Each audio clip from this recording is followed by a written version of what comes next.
Hello दोस्तों, यहाँ पर जो नज़ारे सब देख रहे हैं, ये जो है आसमान तारा आया हुआ है, झिलुआ है और ये नाई है, ब्रेक डांस है, सभी प्रकार का झूला आया हुआ है। जग लगने जा रहा है।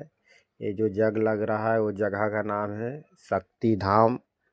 और ये जो शक्ति धाम जिसको बोलता है, ये पसरैला के पास पड़ता है। पसरैला गांव के थ्रू ये जग शुरू होने जा रहे हैं दोस्तों।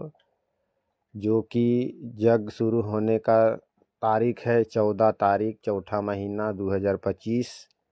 इसका बगल में औरैया गांव पड़ता है और शक्ति धाम के नाम से जग शुरू होने जा रहे हैं दोस्तों। तो ज़रूर से ज़रूर आप लोग आए, मेला में आनंद लीजिए जग को। और सभी दोस्तों से आए और मेला देखें, ज़रूर से ज़रूर आइए।